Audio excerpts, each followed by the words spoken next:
அனைவருக்கும் வணக்கம். இந்த பதிவில் என்ன பார்க்க போகிறோம்னா, கன்னிராசிக்காரர்களுடைய குணாதிசயங்கள் பற்றியும் அவர்களுக்கு இந்த மாதம் எப்படி அமைந்திருக்கிறது என்பதை பற்றிய தகவல்களை தெரிஞ்சுக்கலாம். வீடியோவை ஸ்கிப் பண்ணாமல் முழுசாக பாருங்க.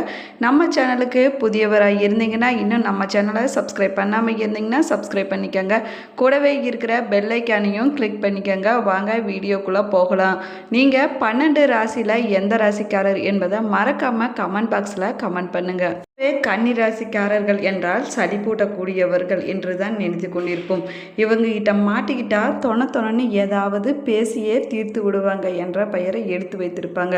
ஆனால் உண்மையில் கன்னிராசிக்காரர்கள் எல்லா விஷயங்களையும் முழுமையாக சிந்தித்து செயல்பட விரும்பக்கூடியவர்கள் அவர்கள் அதிக சுதந்திரமாக இருக்கக்கூடியவர்கள். அவர்கள் எந்த ஒரு விஷயத்தை செய்தாலும் அவர்களை முயற்சி செய்து பார்க்க வேண்டும் என்று நினைக்கக்கூடியவர்கள் இந்த கன்னிராசிக்காரர்கள் என்று சொல்லலாம். கன்னிராசிக்காரர்கள் இயல்பாகவே நிறைவானவர்கள் என்றும் சொல்லலாம். அதே போல இவர்கள் செய்யும் வேலைகளை கச்சிதமாக செய்யக்கூடிய திறமை கொண்டவர்கள். எந்த ஒரு விஷயத்தில் முடிவெடுப்பதற்கு முன்பு எல்லா கோணங்களிலும் அலசி ஆராய்ந்து பார்க்கக்கூடிய திறமை கொண்டவர்கள் இந்த கன்னிராசிக்காரர்கள் என்று சொல்லலாம். ராசிக்காரர்கள் மற்றவர்களை அடக்கி ஆளக்கூடியவர்கள் இல்லை.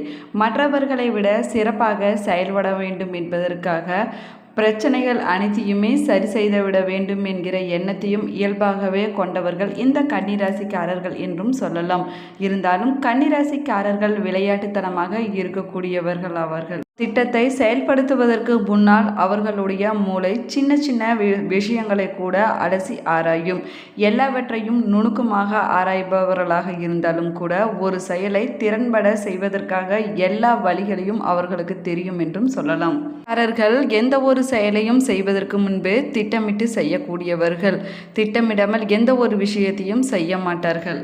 காரர்களுடைய கைகளில் உள்ள விரல்கள் குட்டையாக இருக்கும். ஆனால் கையில் உள்ள ரேகைகளும் மற்றவர்களை விட அதிகமாக இருக்கக்கூடும். இவர்களுடைய முதுகில், கழுத்தில் மற்றும் தோள்பட்டையில் மச்சம் காணப்படும் என்றும் சொல்லலாம். விஷயத்தில் சிக்கனமாக இருக்கக்கூடியவர்கள். அது மட்டுமில்லாமல் பணத்தினுடைய மகத்துவத்தை நன்றாக புரிந்து கொண்டவர்கள் இவர்கள் என்று சொல்லலாம். பணத்தை பாதுகாத்து வைத்து கொள்ள வேண்டும் என விருப்பமுடையவர்கள். எல்லா பொருட்களையும் தானே இஷ்டப்பட்டு வாங்க வேண்டும் என்று நினைக்கக்கூடியவர்கள் இந்த கன்னிராசிக்காரர்கள். ஒரு துறையிலும் வெற்றிகரமாக செயல்படக்கூடியவர்கள். அது மட்டும் இல்லாமல் பணத்தினுடைய அருமையும் முக்கியத்துவத்தையும் புரிந்து கொண்டவர்கள். அதே போல சிக்கனமாக இருக்க ஆசைப்படக்கூடியவர்கள் இந்த கன்னிராசிக்காரர்கள். குறிப்பிட்ட நேரத்தில் சாமர்த்தியமாக முடிக்கக்கூடியவர்கள் இந்த கன்னிராசிக்காரர்கள் என்று சொல்லலாம். விஷயங்களில் மிகவும் ஆர்வம் உடையவர்கள். அதனால் படிப்பில் முன்னேற்றத்தை பெறக்கூடியவர்கள். கஷ்டப்பட்டு கடின உழைப்பில் வெற்றி பெறக்கூடியவர்கள் இந்த கன்னிராசிக்காரர்கள். அவர்கள் விதியாக கொண்ட கன்னிராசிக்காரர்களே இனிமையான பேச்சில் எல்லோர் மனதிலும் இடம் பிடித்து தன்னை உணர்ந்த பிறருக்கு வழிகாட்டக்கூடியவர்கள் ஆவீர்கள் நீங்கள். அதே போல கடந்த காலங்களில் இருந்த வீண் செலவுகள் குறைந்து சுபகாரிய செலவுகள் ஏற்படுவதற்கான வாய்ப்புகளும் இருக்கிறது. அதே போல உங்கள் பேச்சும் செயலும் தெய்வம்சம் பொருந்தியதாக இருக்கக்கூடும். தைரியமான செயல்களை செய்து தகுந்த புகழை அடையக்கூடிய நேரமாகவும் இந்த நேரம் அமைந்திருக்கிறது. அது மட்டும் இல்லாமல் வீடு, மனை, வாகனம் ஆகியவற்றை ஏற்படும் பராமரிப்பு செலவுகள் ஏற்படுவதற்கான நேரமாகவும் அமைந்திருக்கிறது. உத்தியோகத்தில் இருப்பவர்களுக்கு, அரசு மற்றும் தனியார் துறைகளில் இருப்பவர்களுக்கு பல்வேறு விரயமான செலவுகளும் ஏற்படுவதற்கான காலகட்டமாகவும் இந்த காலகட்டம் அமைந்திருக்கிறது. அரவணைத்து வேலை வாங்கும் புதிய சிந்தனைகள் உருவாகுவதற்கான நேரமாகவும் அமைந்திருக்கிறது. எந்த வியாபாரம் செய்பவராக இருந்தாலும் சரி அவர்களுக்கு நல்ல முன்னேற்றம் காணக்கூடிய காலகட்டமாகவும் இது அமைந்திருக்கிறது. காகித பொருட்கள் பயன்படுத்தி உருவாக்கப்படும் பொருட்களை வியாபாரம் செய்பவர்களுக்கு நல்ல முன்னேற்றம் காணக்கூடிய நேரமாகவும் இந்த நேரம் அமைந்திருக்கிறது என்று சொல்லலாம். அதே போல கன்னிராசி பெண்களுக்கு குடும்பத்தை நிர்வகிக்கும் பெண்கள் கடந்த காலங்களில் ஏற்பட்ட விரயமான செலவுகளை பற்றி மனதில் எதுவும் எண்ணாமல் முழுவதும் கிடைக்கக்கூடிய நேரமாகும். அதே போல அரசு மற்றும் தனியார் துறைகளில் பணியாற்றும் பெண்களுக்கு புதிய உத்தியோகத்துடன் செயல்பட்டு மனநிறைவு பெறக்கூடிய காலகட்டமாகவும் இந்த காலகட்டம் அமைந்திருக்கிறது. கலைத்துறையை சேர்ந்தவர்களுக்கு தங்களது முழு திறமைகளையும் காட்டினால் மட்டுமே வாய்ப்புகள் அதிகமாக கிடைக்கக்கூடிய நேரமாகும். அடிக்கடி வெளியூர் பயணங்கள் வந்து சேரக்கூடிய நேரமாகவும் அமைந்திருக்கிறது. ஒரே நேரத்தில் பலவிதமான வாய்ப்புகள் வந்து சேரக்கூடிய காலகட்டமாகவும் இந்த காலகட்டம் அமைந்திருக்கிறது என்று சொல்லலாம். துறையில் இருப்பவர்களுக்கு செல்வாக்கில் சிறிது சரிவு ஏற்பட்டாலும் கூட பதவியும் பொறுப்பும் வந்து சேரக்கூடிய நேரமாகவும் இந்த நேரம் அமைந்திருக்கிறது. பணம் வந்த வழி தெரியாமல் செலவழியக்கூடிய நேரமாகவும் அமைக்கிறது. வீண் அலைச்சல் வாக்குவாதமும் அவ்வப்போது வாட்டி வதைக்கக்கூடிய காலகட்டமாகவும் இந்த காலகட்டம் அமைந்திருக்கிறது என்று சொல்லலாம். அதே போல மாணவர்கள் சிறப்பாக படிக்கக்கூடிய நேரமாகவும் விளையாட்டுகளில் சாகசம் செய்ய வேண்டும் என்ற எண்ணத்தில் பயிற்சி பெறும் மாணவர்களுக்கு புகழும் விருதும் வந்து சேரக்கூடிய காலகட்டமாகவும் இந்த காலகட்டம் அமைந்திருக்கிறது. பெற்றோர்களுக்கு மன மகிழ்ச்சி நிறைவானதாக இருக்கக்கூடிய நேரமாகவும் இந்த நேரம் அமைந்திருக்கிறது. கூட்டு தொழிலில் மிகவும் கவனமாக இருப்பது ரொம்பவே நல்லது. அதே போல நண்பர்களுடன் இணைந்து புதிய முயற்சிகளை மேற்கொள்ளாமல் இருக்க வேண்டும். எதிலும் நிதானமாக யோசித்து முடிவு செய்வது ரொம்பவே நல்லதாகும். அதே போல தடைகளை பார்த்து தளர்ந்து விடக்கூடாது என்றும் சொல்லலாம்.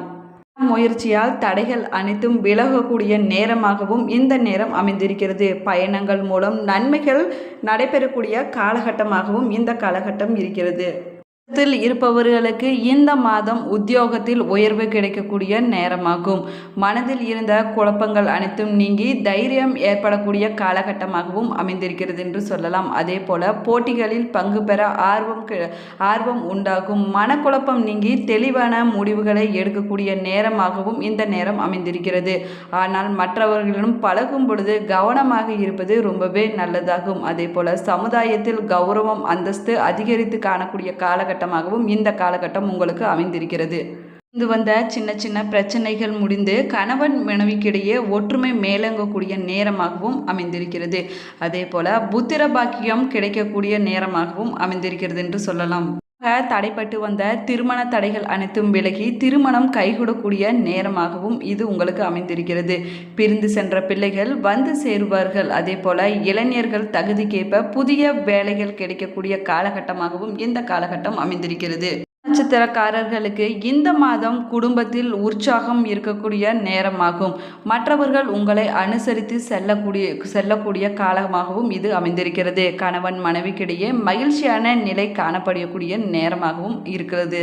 மருத்துவ செலவுகள் ஏற்படலாம். பேச்சின் இனிமையான சாதுரியத்தால் எளிதில் காரியங்கள் கைகூடக்கூடிய காலகட்டமாகவும் இது இருக்கிறது. எதிர்காலத்துக்கு உதவக்கூடிய விஷயங்களில் ஆர்வம் உண்டாகக்கூடிய நேரமாகும். அதே போல ஆன்மீக சிந்தனைகள் அதிகரிக்கக்கூடிய காலகட்டமாகவும் இந்த காலகட்டம் உங்களுக்கு அமைந்திருக்கிறது. வாய்ப்புகள் நிறைய தேடி வரக்கூடிய நேரமாகும். அதே போல தனியார் பணியில் இருப்பவர்களுக்கு அதிகமான வேலை பளுவை சந்திக்க நேரிடலாம். தரர்களிடம் மிகவும் கவனமாக இருப்பது ரொம்பவே நல்லதாகும்.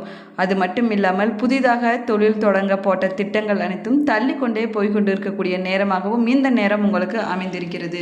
இருப்பவர்களுக்கு இந்த மாதம் தொழில் வியாபாரம் சிறப்புடையதாக இருக்கும். அதே போல புதிய ஆர்டர்கள் கிடைக்கக்கூடிய காலகட்டமாகவும் இது அமைந்திருக்கிறது. வியாபார வளர்ச்சிக்கு இருந்த தடைகள் அனைத்தும் நீங்கக்கூடிய நேரமாகவும் இந்த நேரம் உங்களுக்கு இருக்கிறது. பழைய பாக்கிகள் வசூலாகும். அதே போல அரசாங்கம் தொடர்பான விஷயங்கள் சாதகமாக உங்களுக்கு முடியக்கூடிய காலமாகும். இவர்களுக்கு உத்தியோகத்தில் பதவி உயர்வுகள் உண்டாவதற்கான காலகட்டமாகவும் இது அமைந்திருக்கிறது. நீண்ட தூர பயணங்களால் காரிய அனுகூலங்கள் கைகூடி வரும் என்றும் சொல்லலாம். அதே போல சக பணியாளர்கள் மூலம் உதவியும் கிடைக்கக்கூடிய நேரமாகவும் இந்த நேரம் உங்களுக்கு அமைந்திருக்கிறது. சச்சரவுகள் ஏற்படுவதற்கான வாய்ப்புகளும் இருக்கிறது. எனவே கவனமாக இருப்பது ரொம்பவே நல்லதாகும். சிலருக்கு குழந்தை பாக்கியம் கிடைப்பதற்கான நேரமாகவும் இந்த நேரம் அமைந்திருக்கிறது. பெற்றோர்களுக்கு நல்ல மதிப்பும் மரியாதையும் கிடைக்கக்கூடிய காலகட்டமாகவும் இந்த காலகட்டம் அமைந்திருக்கிறது. அதே போல பிள்ளைகள் வீட்டில் உள்ள நிலைகளை அறிந்து கொண்டு நன்றாக நடப்பார்கள் என்றும் சொல்லலாம். சக ஊழியர்களை அனுசரித்து செல்வது ரொம்பவே நல்லதாகும். அது மட்டும் இல்லாமல் பெற்றோர்களின் உடல் நலனில் கவனம் செலுத்தக்கூடிய காலகட்டமாகவும் இந்த காலகட்டம் அமைந்திருக்கிறது என்றும் சொல்லப்படுகிறது. அடிக்கடி கருத்து வேறுபாடுகள் மற்றும் மோதல் வந்து செல்வதற்கான வாய்ப்புகளும் இருக்கிறது. மேலும் உறவுகள் மற்றும் நண்பர்களிடம் மனக்கசப்பு வருவதற்கான நேரமாகவும் இந்த நேரம் உங்களுக்கு அமைந்திருக்கிறது என்று சொல்லலாம். எனவே யாரையும் நம்பாமல் இருப்பது ரொம்பவே நல்லதாகும். காரர்களுக்கு வெளி மாநிலம் மற்றும் வெளிநாடுகளில் இருப்போருக்கு யோகம் உண்டாகக்கூடிய நேரமாகவும் இந்த நேரம் அமைந்திருக்கிறது. ஆரோக்கியத்தில் முன்னேற்றம் கிடைக்கக்கூடிய காலகட்டமாகவும் இந்த காலகட்டம் அமைந்திருக்கிறது என்று சொல்லலாம். புதன்கிழமை தோறும் அருகில் இருக்கக்கூடிய ஐயப்பன் அல்லது சாஸ்தா கோவிலுக்கு சென்று நெய் தீபம் ஏற்றி வழிபடுவது நல்ல பலன்களை கொடுக்கும். இவர்களுக்கு அதிர்ஷ்டமான கிழமைகள் ஞாயிறு மற்றும் வியாழக்கிழமைகள் ஆகும். இந்த பதிவு நீங்கள் பயன்பெறும் வகையில் அமைஞ்சிருக்கும் என்று நினைக்கிறேன். இந்த பதிவு பிடிச்சிருந்தால் லைக் பண்ணுங்கள், ஷேர் பண்ணுங்கள், கமெண்ட் பண்ணுங்கள். இன்னொரு சேனலை சப்ஸ்கிரைப் பண்ணாமல் இருந்தீங்கன்னா சப்ஸ்கிரைப் பண்ணிக்கோங்க. கூடவே இருக்கிற பெல் ஐக்கானையும் கிளிக் பண்ணிக்கோங்க. Thank you friends.